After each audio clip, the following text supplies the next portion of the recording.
all over again. Sounds good. Actually, no, we're just gonna rock. What is going on, ladies and gentlemen? We had a little bit of technical difficulties going on here. I thought Ty was gonna have to do the hosting all by himself, but we are live and direct with episode 53 of Stats Over Politics. We had the big news of the Damian Lillard trade, so we had to make sure that we got on and gave you guys the content that you want. Today, I am subbing in for Shaun. So my name is Kevin Dent. We have my man Jaevon, and we have special guest Rhino. So for those of you that don't know, DJ Rhino is a Blazer fan through and through. He has on the Mellow jersey right now for audio only listeners. So as soon as I heard this trade, he wasn't the first person I thought of. Toddy was the first person I thought of for himself. But secondly, I thought about Rhino. I would just love to get a Blazers fan opinion, seeing him through and through. You were there when they drafted Dame. So I just want to get your initial thoughts, Rhino. What were your initial thoughts on the trade? Yeah, man, I think two thoughts. First, as a Portland Blazers fan, feels like we're living the same nightmare over and over again. And heartbreaking. And I think we're, starting a rebuild or another process of getting some young talent in and rebuilding that organization is tough.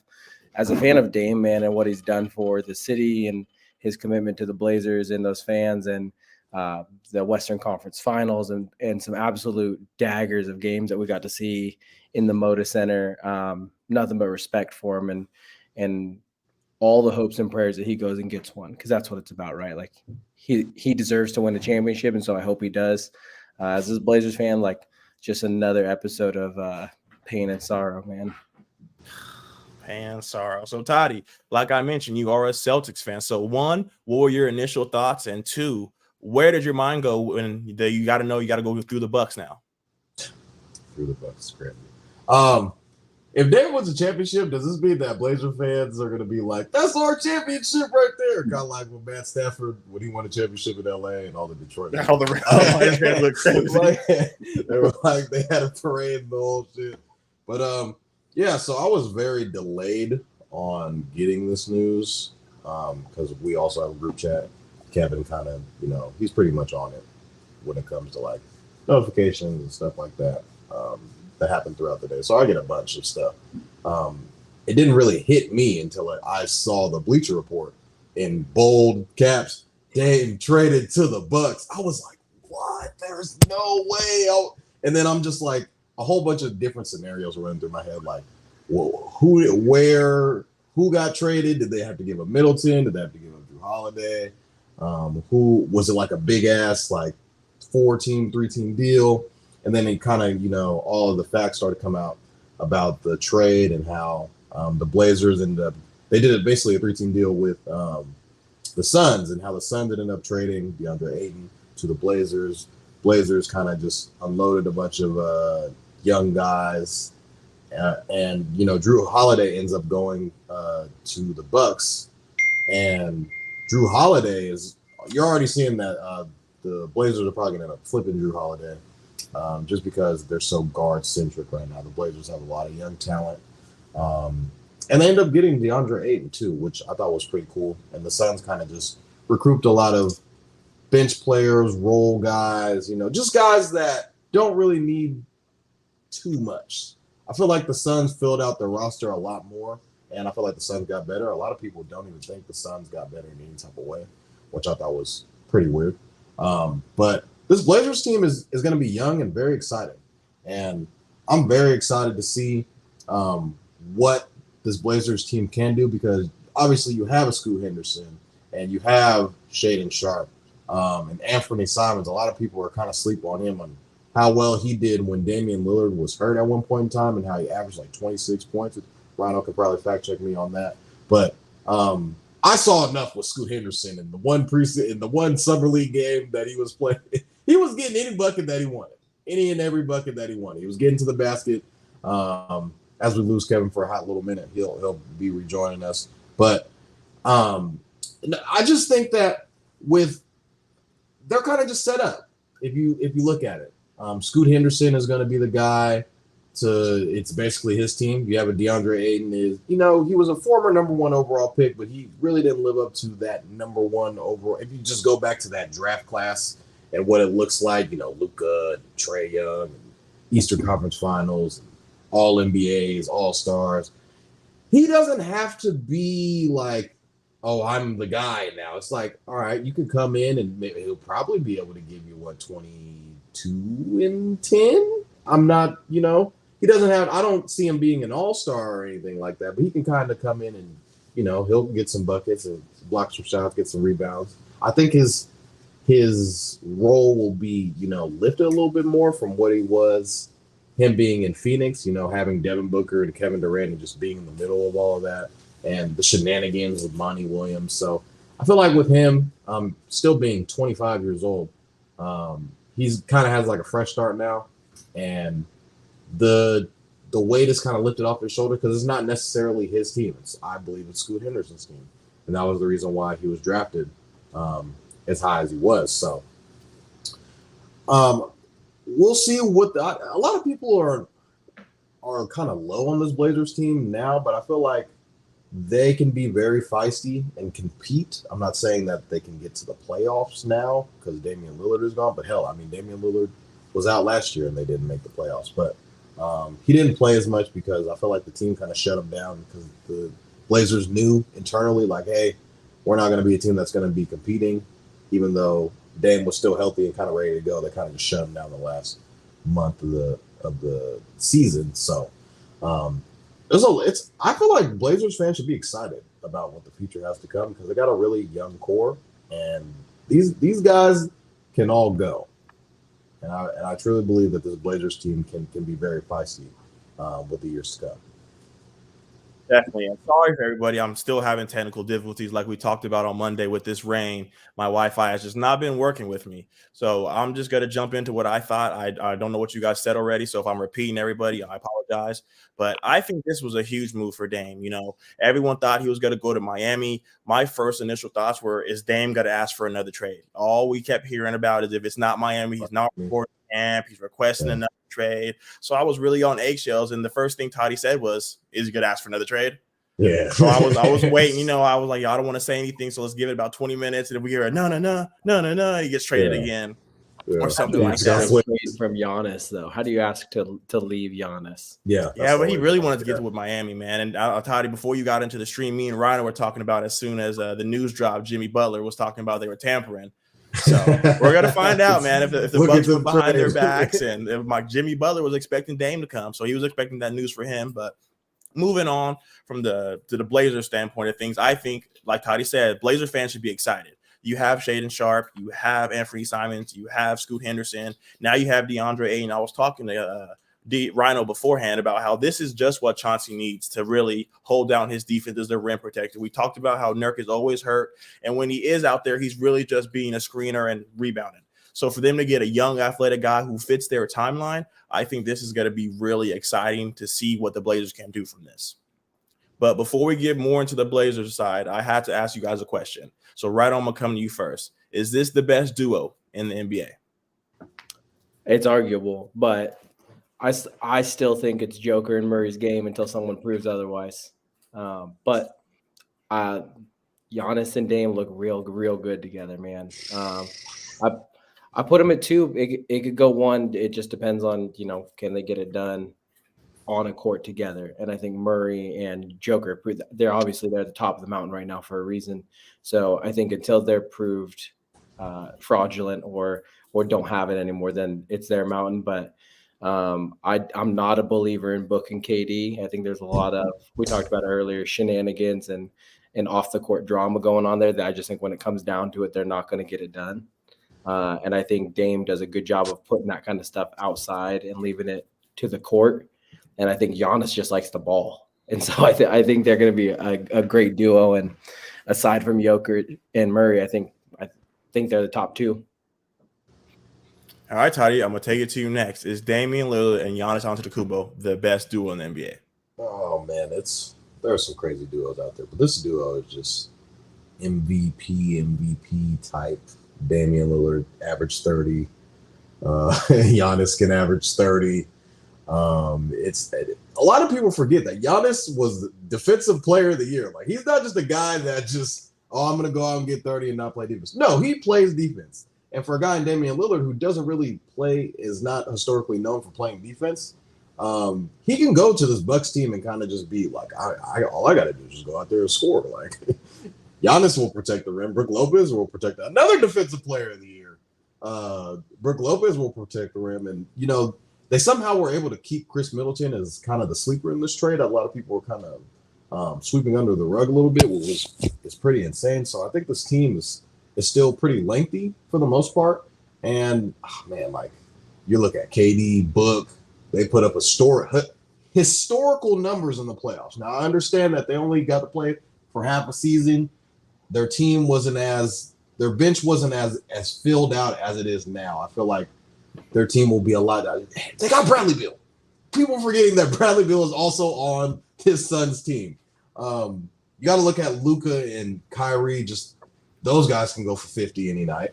JT. I mean, we can't forget about that duo as well. LeBron, AD, and obviously, Jokic and Murray, because they just won a championship. So if you're just looking at sheer just talent alone, it's very, very close as far as like what Dame. We already know what Dame is. A walking 30 ball, can pull up from 40 whenever. And Giannis is going to be Giannis, who's an MVP caliber player pretty much every single year. A lot of people kind of put him up there as the best player in the league. So, and I even saw an interview of Giannis when he was at I think it was 2 years ago in the All-Star game. He was like, Damian Lillard is like, me and Damian Lillard are like a scary duo. He can just be the closer on a team. And he like closed out I think it was the All-Star game. And I forget how many points he had. I think it was like 30 or something like that. But Dame is not really a guy who, I could be wrong because, in these past couple of years he has been getting hurt, but for the most part he plays in, the majority of the seasons. So Giannis usually plays. So these guys are gonna try and get the number one seed off the rip. They're not gonna be I don't think they're the type of team that's like, oh, I'm gonna load manage and kind of take this night off, hear that in the third, and they're going to try and shoot for a number one seed, where you see the league is starting to crack down a little bit more on guys starting to sit out more. I don't think that affects this Bucks team at all, but the East is kind of stacked when it comes to duo. You already have the Miami Heat, who just went to the Eastern Conference Finals. You have my Celtics, obviously, who were knocking on the door. You got the Sixers, a lot of people, Joel Embiid, who did win the MVP last year. A lot of people were kind of, brushing him off the side, but he did win MVP last year. You want to see what the Hawks look like under Quinn Snyder in his real full year. And there's just a bunch of teams, in the Eastern Conference that, the Knicks, a lot of people are high on the Knicks, and the Cavs. There's just a bunch of teams. I feel like up-and-coming teams. The Magic, who I think will probably make some noise this year in Paolo Banchero's second year off of his Rookie of the Year season. I think just by default, you got to put them at the best duo in the league right now. I think the thing that is different there, Toddy, and all that is down the stretch in the East, you see it with everybody, with Boston. I'm not throwing shade, but with Philly, with Miami when it came to the finals, and even in the Eastern Conference Finals, none of those teams are closers. None of those teams had that fourth quarter up 2 games. They couldn't close it out when they needed to. A lot of those series either went back and forth, or a team that was up 2 games ended up losing the series outright. And I will say, like, as a Blazers fan and a Dame apologist, that's what that dude does, is he closes. And you add that to an MVP in Giannis. It's just, like you said, it's scary. Those two want to play with each other more than anybody else. And I think they're one of the best complementary duos in the league, let alone like what they can do on the court solo. I feel like that's kind of what they've been missing, though, that Bucks team. They never really had a closer. They wanted it to be Chris Middleton, but Chris Middleton, he's gotten hurt over the years.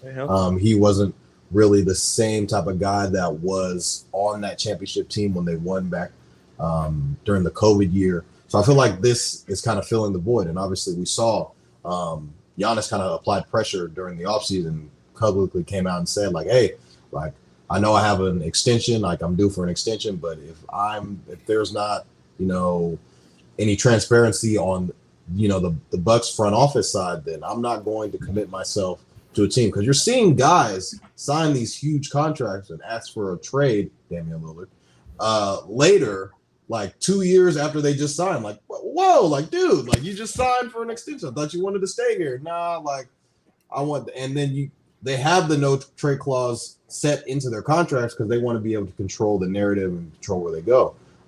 You see Kyrie Irving kind of force their way out of Brooklyn. You saw Kevin Durant kind of force his way out of Brooklyn.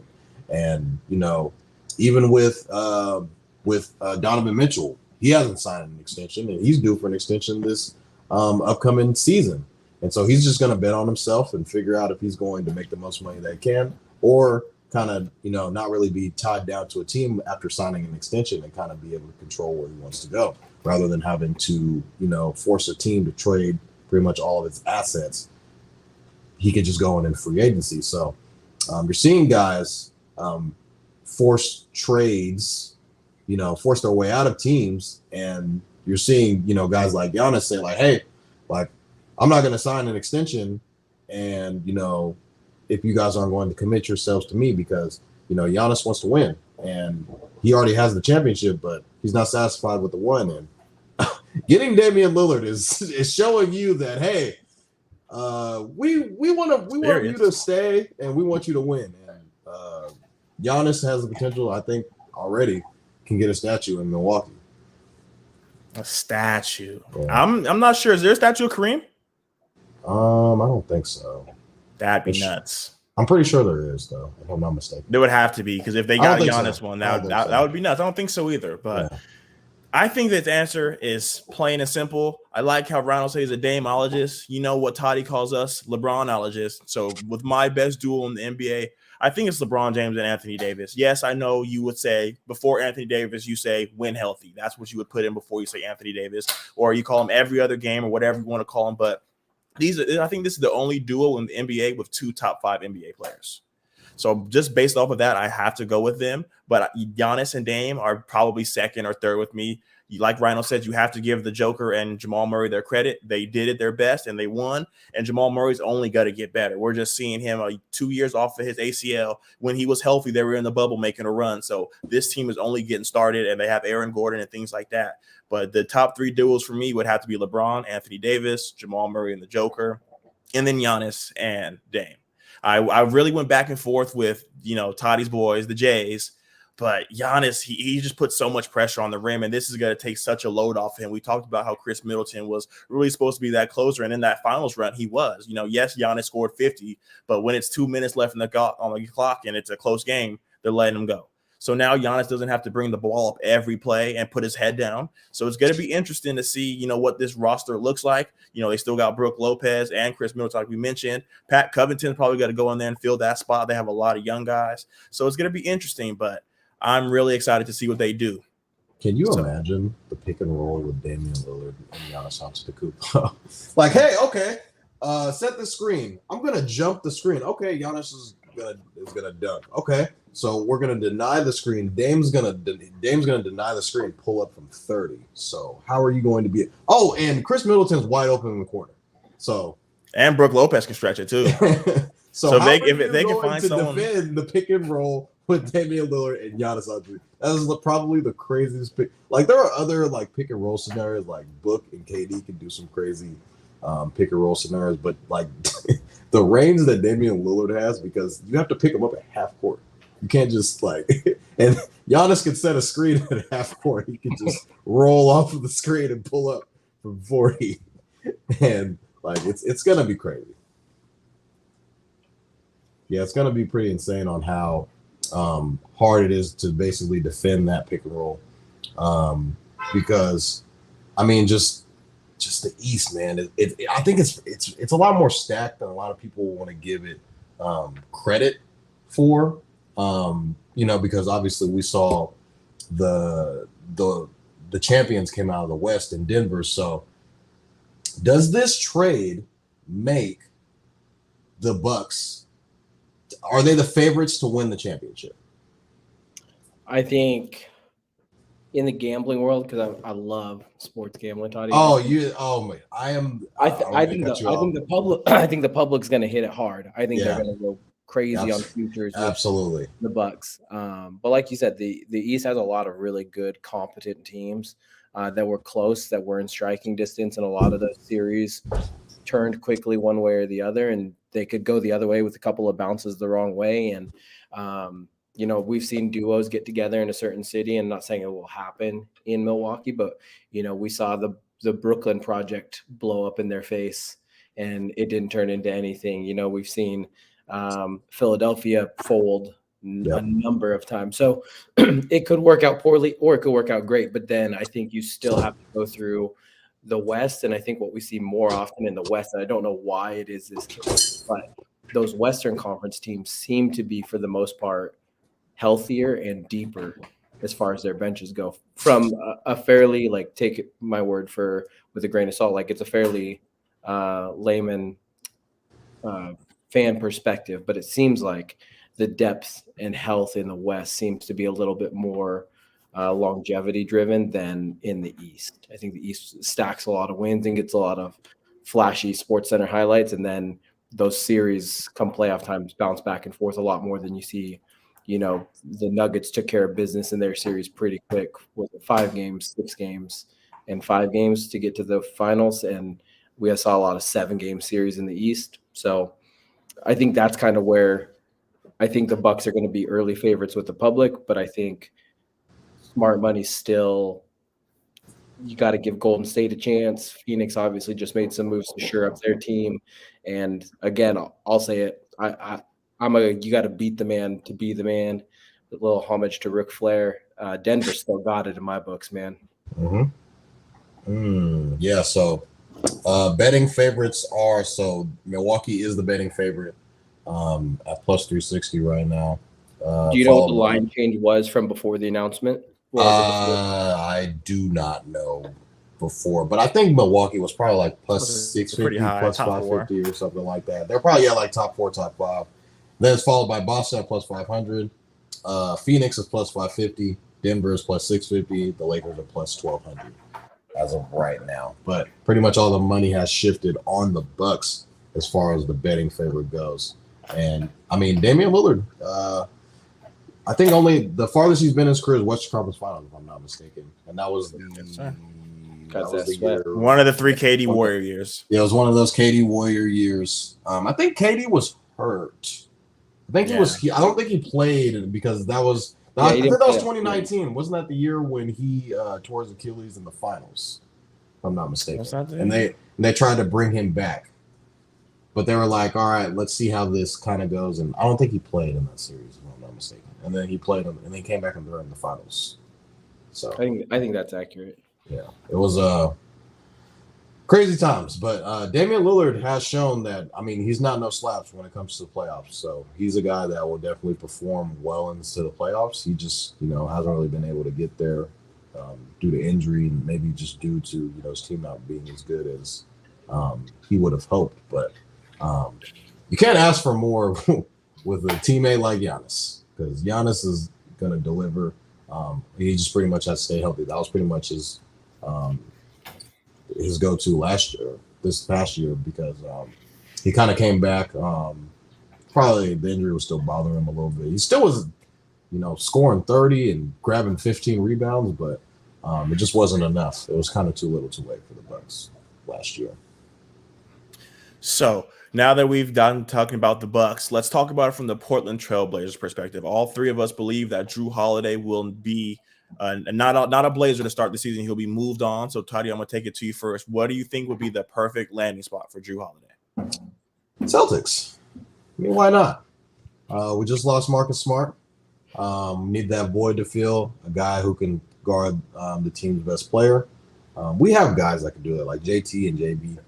Those are all defensive guys, but you don't want them guarding, the other team's best player all night, pretty much. So I think it's just a void that can definitely be filled by Jrue Holiday. His leadership, he's a champion, a vet in this league, and a guy just a pro's pro, pretty much. And I think it's pretty much a match made in heaven for him to come to the Celtics team, who has kind of a different dynamic with adding a Porzingis, a big man who can stretch the floor pretty much and be able to shoot the 3. So I have to say the Celtics. So does that mean you're giving up on 6th man of the year, Malcolm Brogdon? I'm not sure what his status is. I think he's kind of frustrated with the Celtics. He was in the talks. He was trade talks. Yeah, because we were trying to trade him, and that kind of came out, and that trade was supposed to go through, and then freaking the Wizards backed out like last week. They're like, "Oh wait, hold on, we don't want to do that trade," and then we kind of had to scramble a little bit. I think there was like a time limit. Like I think they had to do like kind of by midnight. The trade had to come up with some other trade, and we were like, "All right, well, what about Marcus Smart?" I was like, "No, what do you mean, Marcus Smart? No." And then he ends up going to Memphis, and that a lot of people were sad that day. A lot of Celtics fans were sad, including me. But it is what it is. It's the league. This league is a business, and you kind of got to move forward. So I feel like the perfect fit would be Jrue Holiday in Boston. All right, I'm gonna ask you the same question. Where do you think is the best landing spot for Jrue Holiday? I can't say that I can answer where I think the best. I think the most comedic and improbable would be for him to go to Miami and for Blazers to get some sort of deal done with Miami that they couldn't get done.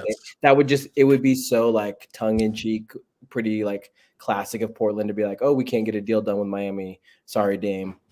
You're going to Milwaukee.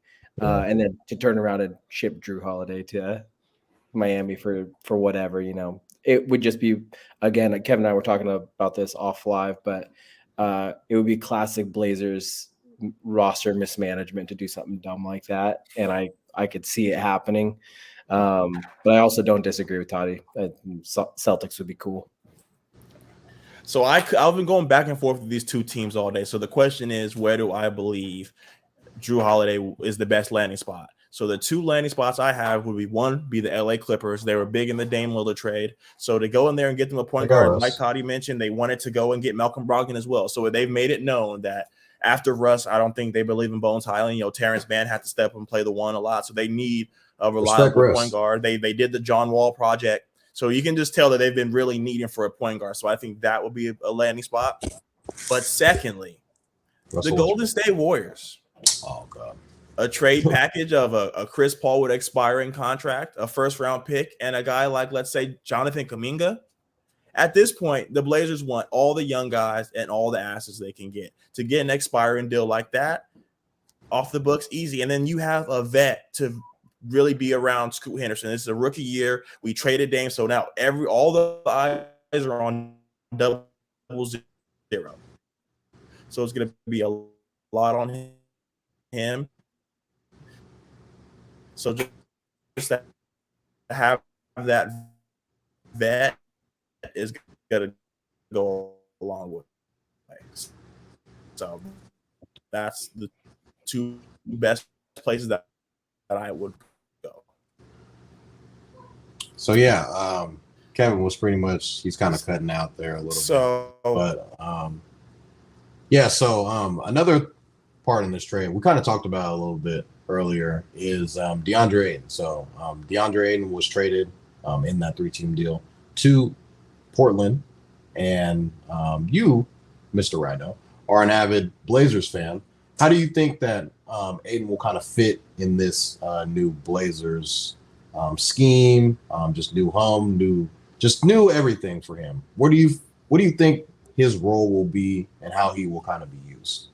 Yeah, well, before I get to Ayton, I want to address what brought Ayton to Portland is getting Yusuf Nurkic out of Portland, which on the person, no disrespect or ill intent, but I am so glad that he is out of a Blazers uniform. And I was at the game in 2019 when he broke his leg, and it was gruesome, and our heart went out to him. But he hasn't been the same guy since then. He has not been attacking. He's not been confident. He's not been passionate about the game of basketball. He's still not healthy. He averages 30 and 45 games a year over the last 3 years. DeAndre Ayton averages 20 more than that, sitting at mid 60s. He's averaging a couple points more a game than Nurk was, about the same rebounds and a little bit less on the assists. But I'll say with the health and the defense. He's got a higher defensive rating than Nurk does. And just kind of that, I like to use the word dog a lot. He loves ball, dude. And I think that's something that Kevin was mentioning Chauncey needs on the court in that center spot. And I think that's what Ayton's going to bring. And I couldn't be more ecstatic about it. We got a 4-year younger, slightly better defensively and point scoring version of Nurk that's exponentially more healthier and wants to be there a lot more. So I think Ayton's going to be a huge, huge asset for us, shoring up that center spot. Where I'm not confident is the defensive loss of having Nasir Little shipped out of town. But we can talk more on that. Carolina guy. As far as Ayton goes, I'm all in. Yeah. So where do you see this Blazers team going? Like, I know that Dame's gone, and obviously you said Nurk is gone, and another year under Chauncey Billups. Where is this Blazers team going to go? Like, are they going to make the play-in? Are they going to be just a bottom 12, 10 team, or can this team kind of achieve new heights with Scoot Henderson now? Kind of running the show. Yeah, I think what I see happening is a couple of months, those first early months, October, November, a lot of figuring out team chemistry, gelling together, getting Scoot kind of taking command of the floor. You guys are all young too. Like, all the star players are all absolutely young. And we just backed up the Brinks truck to Ant too, so Ant's going to want something to say in there too. Absolutely. I hope we were talking about this off air, but I hope Grant stays and can kind of mentor that young guy that we got out of Dayton. I forgot his name already. Kamara. Get him a little bit of veteran experience. I think we're going to struggle early, and I think we'll make a mid-February push and get the Blazers fans excited, and maybe we're floating around that 10-9 spot, and then we'll dance with the play-in. But I think ultimately, when I look at the teams in the West, I think it is a hard way to convince myself that we're making the play-in with the youth and inexperience that we have in comparison to all the teams in the West that just loaded up. Yeah, it's very top-heavy, I'd say the West is right now. And kind of just with all the young talent that the Blazers have, you kind of looking and seeing the other teams that have a bunch of talent, like obviously the Spurs just added Victor Wembanyama, and they already have a young nucleus over there with Vassell, and you're kind of wondering, can they make a play-in push? And you already have, you just mentioned the young nucleus that the Blazers have in Scoot Henderson, Shaden Sharp, and Anthony Simons. So, and we already mentioned that how top-heavy that the West is, with the Lakers, obviously, the defending champions, and the Denver Nuggets. And you're kind of seeing these other teams. Sacramento, it adds up quick. It adds up very Sac, and the Mavs, I doubt, are probably going to miss the playoffs again this year. And they added some pieces in the offseason as well. So you're kind of just looking to see like you said, I kind of see this Blazers team probably struggling early and just trying to figure out how to build chemistry and how Scoot is going to fit in the offense under Chauncey Billups, and see where, what is Ayton going to be kind of the go-to guy early in those early months, and just trying to feed him the ball and get him buckets versus Scoot kind of settling in his own and figuring out the pick and roll and figuring out if he wants to get to the basket and getting to the free throw line, just figuring out his tendency and all of his new teammates pretty much. So I feel like the ball's going to be in his hands a lot, and it'll probably just go from there. And I could see the Blazers kind of scratching and clawing their way. I feel like they just missed the plan. I think it's going to come down to 2 games. Yeah, it's going to be very close. I feel like I've already said on this podcast, and this was probably, I think it was the lottery. I said I've been high on the Spurs, and I think Wembanyama was probably going to make that push, and the Spurs are probably going to get that play-in spot. I don't know if they make the playoffs, but I definitely do see the play-in for the Spurs. Now, going to another side of this trade is the Suns. So the Suns kind of got a bunch of, I'd say rounded out pieces. The roster is a little bit more, rounded out. I think they got. I saw that they got Grayson Allen. They just got a bunch of different guys. Like I already mentioned earlier in the podcast, their three guys are Devin Booker, Kevin Durant, and Bradley Beal. How do you feel the Suns kind of, adjusted themselves in unloading Ayton to the Portland Trail Blazers? And I feel like they kind of freed up a little bit of cap space in doing that. So where do you see the Suns team on this side of the trade? And did they get better? Did they get worse? Or they kind of just stayed kind of in the same? I mean, I think where they're at today, they stayed the same, if not took a little bit of a decline, just in it's a risk with, is Nurk going to be there for more than 35 games? Gotcha. He floats around 35 to 45 games. I think his highest game in the last 3 years was 50. And I think, so we'll see if they're not done, if they cleared up cap space and they're not done and they make another move, then, they could easily put themselves within reach of the top three. But right now I've got Denver, Sacramento, Golden State, and then okay. Kevin's gonna love it and lick his chops, man. I was the biggest Sac hater for so long, but okay, I'm all in. Light the beam, man. I think they can make another run. So it's not a facade then. It wasn't just a one-trick pony 1 year. They're for real, is what you're saying. I think so, man. And I think I don't know that in the playoffs they've got that killer mentality yet, or that finish games or stick around longer than 4 or 5 games. But in the regular season, they can win games, and I think they can put themselves in a top 4 seeding going into the playoffs, and then kind of put them on upset alert. But Lakers will come down to health, and then I think it'll be a battle between Lakers and Phoenix for that 4th spot. So if the Lakers aren't healthy, then sure, Phoenix hangs in at 4. They could maybe go to 3 depending on what Golden State does, and if Sacramento, leaves a little bit left on the bone. But today I don't think that they got exponentially better. I wouldn't have moved their odds minus 200 to be the favorites in the West. I think they still got some work to do, but that's solely based off the fact that I think they took a loss in letting Ayton out the door and bringing in a 4-year older, less healthy, less productive version of DeAndre Ayton that ultimately doesn't love basketball as much. Well, I kind of think it's a money thing, and you're looking at their roster. Kevin Durant, $47 million. Bradley Beal, $42 million. Devin Booker, $36 million. And then everybody else is kind of just like $1 million here, $2.5 million here. I feel like it was just it was way more of a money, trying to figure out the money for the team. And, Ayton is making more than, obviously the $2 million guy.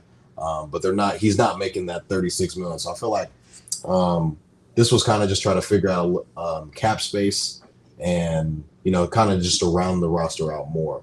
And we even saw when Frank Vogel was kind of announced as the head coach of the team that he would kind of be that he wanted to keep DeAndre and say like, all right, we'll kind of work with them. And, it was Monty Williams and how they never really got along. And that was kind of the reason why that he wasn't getting as many touches, and maybe his rotation and minutes wasn't really showing and reflecting in the playoffs.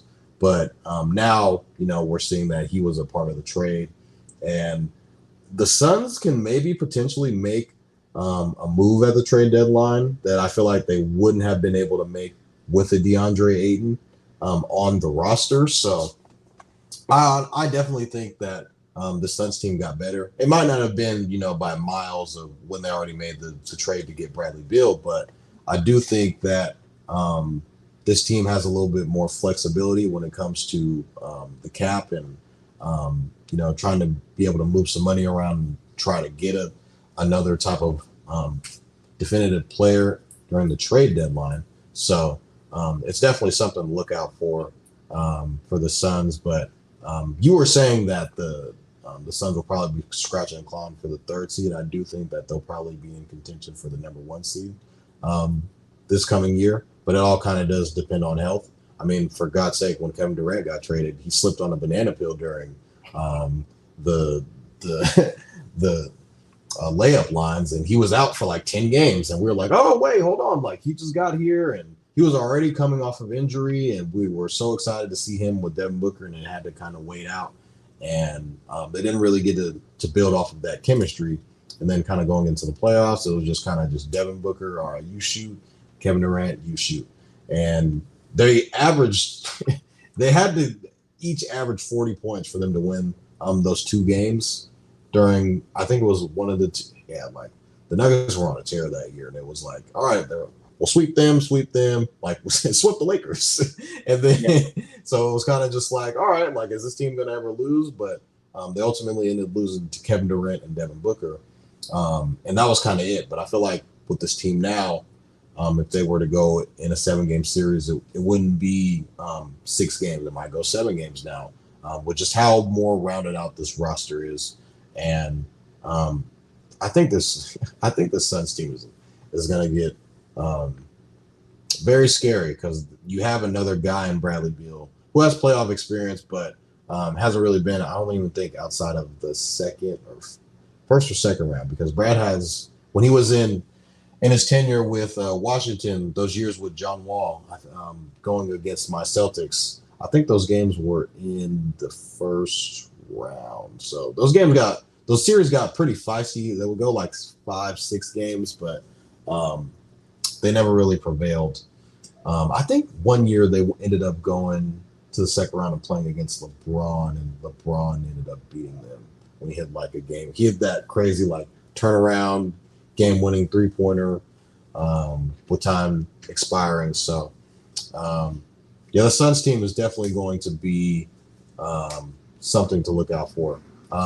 Another question I did want to ask after this trade, where do you see Milwaukee ranking, and where do you see Phoenix ranking? You kind of already touched on it a little bit earlier, but can this Suns team be a number 1 seed? Can this Bucks team end up being a number 1 seed? Or do you kind of just see the champions in Denver kind of just, staying put, being the reigning champions that they are, and kind of just getting that number 1 seed? Or do you kind of see somebody else kind of coming in, like a Phoenix or like a L.A., Sacramento, you already mentioned? Or do you see in the Eastern Conference, do you see the Celtics maybe staying, being the number 1 seed? Or do you kind of see the Bucks were already the number 1 seed last year? Do you kind of see them staying put, or do they kind of fall off a little bit?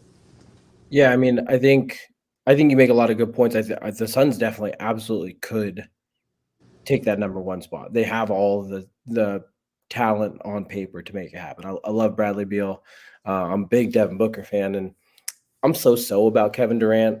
A little melodramatic for me, but I like him, and the dude is an absolute killer when he's healthy. And I think that's my biggest thing when I'm looking at NBA is who's going to stay healthy. And I think that's why I lean heavy towards Denver, because they're deep and they're healthy. But Phoenix absolutely could push and take the number 1 spot. They could lock that seat up by mid-February if they go hard enough, and they stay healthy, and they've got, like you said, they've got a whole off season together now. Book and KD and Beal's no slouch, and I think getting Chris Paul out of there, I'm not a Chris Paul fan. I think he draws too much attention that he brings on himself. And then in the East, man, I absolutely think it's Milwaukee's top seed to lose. I think Boston will put up a fight, but like you said earlier, they need to shore up their point guard concern. Miami, I think, will float around, but I don't think they'll I don't know. It's just going to be coming back to Dame and Giannis. Like, it's going to be tough to defend a pick and roll on a nightly basis. And they're going to roll over some garbage teams. And then when it's the tough teams and they're coming off a back-to-back road stretch, and it's in Milwaukee for the second night of a back-to-back road game, and they're amped up, and it's Boston versus Milwaukee, top 2 seeds. Do you think Milwaukee's not going to be rocking and ready to take on an incredible Boston Celtics team and add that little extra push so that Dame and Giannis, go 40 and 30 and win by 25. So do we see Miami kind of taking a step back? Now, I know this team just went to the finals, ended up winning the Eastern Conference.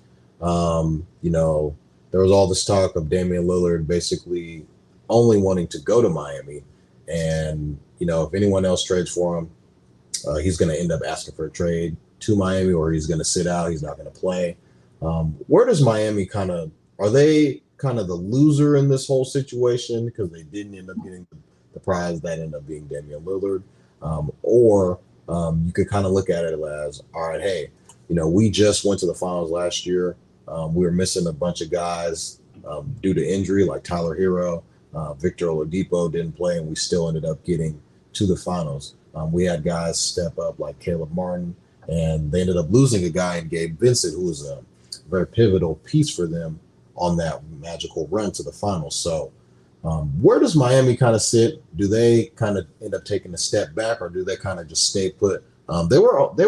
They snuck their way into the playoffs. I mean, they were in the play-in. They lost to the Hawks. The Hawks beat them in the first play-in game, and they kind of had to scrap and claw their way into it. They went on a historical run. I think it's the first time in history, even though the play-in hasn't really been around for that long, but the first play-in team to get to the finals. So where does Miami kind of rank in the situation?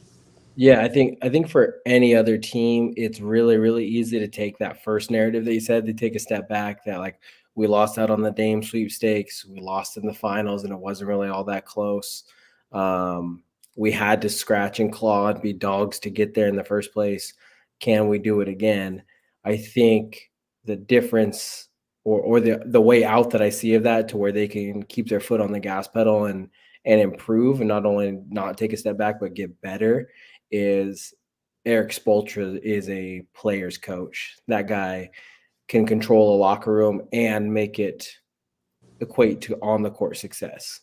And I think he can, kind of galvanize that team here early in the season of, guys, we were this close. We were this close without Tyler Hero and Victor Oladipo. Like, we were this close. We almost did it. And we went up against a absolute juggernaut in Denver.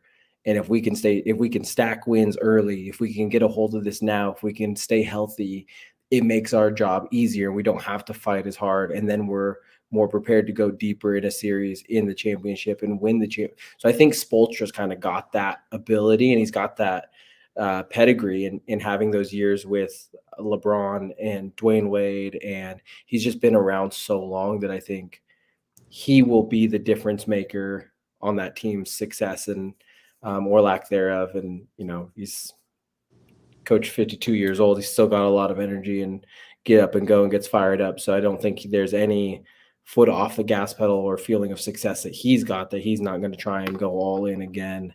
And who knows, if they land somebody that fills their gaps too, then they can obviously get better and make a push to not be the play-in team, and even just settle around that like 5-6 spot would be sweet spot for them.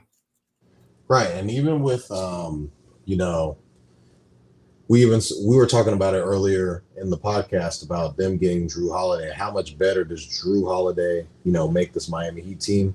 A team that got really hot in the playoffs as far as when it came to like 3-point shooting, but they weren't really a great 3-point shooting team during the whole season. I don't know if Jrue Holiday really adds to that weakness at all, but definitely is a great defender. I feel like they have a bunch of great defenders on their team in Jimmy Butler and in Bam Adebayo.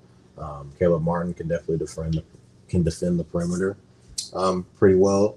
And then with Tyler Hero, he is coming off of a broken hand injury, and they just went to the finals pretty much without him. And they're kind of wondering, like, hey, is this a guy that do we need Tyler Hero? Is he expendable? Is he somebody that we can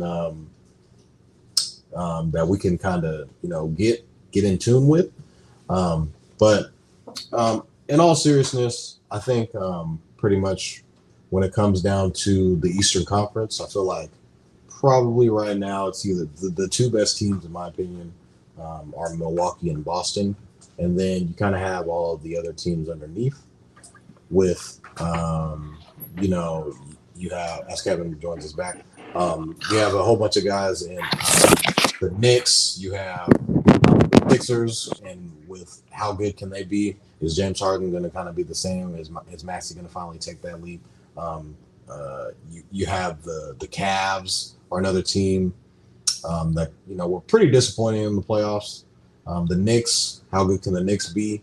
You know, adding you know, there's just a bunch of, you know, and the Hawks too as well. So there's just a bunch of teams I feel like in this Eastern Conference that are going to have something to say about, you know, Giannis being added to this, or not Giannis, Damian Lillard being added to this Bucks team, and say like, hey, we get that Damian Lillard is a great player. He's an all-NBA guy, a 30-point per game scorer. But there's a bunch of other, we're good too. So I feel like these other duos in the Eastern Conference are going to try and poke their chest out. And I think this year's playoffs is going to be, you know, one of the best ever for sure, with all these new duos being formed and these super teams kind of being formed, and seeing how good they actually be, because you can't play on paper. That's one thing. You can look as good as you want on paper. We saw the Brooklyn Nets, Kyrie Irving, James Harden, Kevin Durant. But due to injury and lack thereof, we didn't get to see them ride out to their full potential. So you can't play on paper is something that I've always said. You kind of got to get on the court and do it yourself. So really excited about this year, this upcoming year too. Right in the middle of football season, we kind of got this news too. So, yeah, I know. Yeah, so NBA's kind of been dead pretty much since the finals, and Damian Lillard kind of requesting the trade, and you know, we get this news today during football season. I think it's great. It was a good midweek breakup. I like the Wednesday news because I didn't have anything going on tonight. I'm like, man, there's it wasn't like there's no football on or anything like that. It was during kind of an off day, and so we get the Dame Lillard news. I'm happy for Dame. I think he deserves it, and I think, like you talked about earlier, is like it's just gonna be tough to defend those two, man. They might put up 140 a game.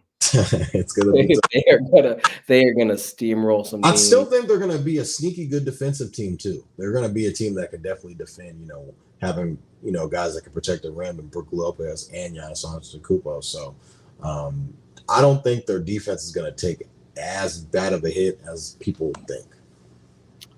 Yeah, and I don't think, I mean, for Dame being able to play in a defense that's above average, let alone not the bottom five, is only going to provide him more energy. Like you said, he's not been statistically or historically an incredible defender, but him not having to shoulder all that weight as the team's number one competitor on both sides of the court is only going to make him better. Definitely, yeah. So sorry, you guys. It took me a long journey to get back here. I'm on the iPad right now, so you look good now. Yeah, you look crisp. I might have to just do this. I don't forget the pod and forget the headset and the mic. I might just have to do this, but I don't know what we last talked about. Ty, what was the last thing we talked about, or were we just stalling? We're pretty much just talking about where do both conferences kind of shape up? Do the Bucks kind of just stay at that number one seed? Where does Miami kind of stay in all of this, you know, losing out on Damian Lillard? And, you know, are they going to go back to the finals, or are they kind of just going to get rolled over? Because we were, me and Rhino were talking about how Miami kind of just squeaked their way in. They were a play-in team, and they ended up going all the way to the finals. So are they going to even make the playoffs next year, or are they going to kind of fall back, or are they kind of just going to stay the same? So, and then where does Phoenix kind of land? Are they going to be a number one team, number one seed? Rhino is very high on the Kings. He was saying that the Kings. I heard that's the one part I heard. Don't gas him up. He was saying that was cut out. He was saying that the Kings could be a number two, top three seed again. So, do the Lakers kind of, you know, with all the moves that they made in the offseason, do they kind of, you know, move up and flex their muscles, or does Denver kind of stay put and just, like, all these other teams are making all these moves to beat us, but they're still the number one seed in the West? So, just trying to figure out where does the paradigm shift, and where do all of these teams kind of land after, you know, this big trade per se, and pretty much how does everybody shape up?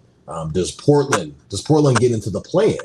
Do they kind of make a push, with all the young talent that they have, or are they going to kind of just, struggle the first couple of months, or are they going to kind of just figure out, is Scoot going to kind of figure out what he has to do as a ball handler, under Chauncey Billups, and where does he fit, and where does DeAndre Ayton fit? Is he just kind of going to be the guy that's going to average 25 and 10 on a bad team, a bad young team, that is? Yeah, well, now we get to see DeAndre be that number one pick. He wanted the ball more, and so now we're going to see it. We talked about the pick and roll with Giannis and Dame. Scooting and Ayton could be nice. Lob City in Portland, never know. But I don't want to repeat anything that you guys said, so just closing it out. Rhino, I just want to speak from the four of us that how much we appreciate you coming on. I know it was a little choppy, so we're definitely going to have to bring you on and do this the right way. To all the listeners out there, I promise I'll get my stuff right by Monday. But any closing thoughts from the two of you guys before we head on out of here?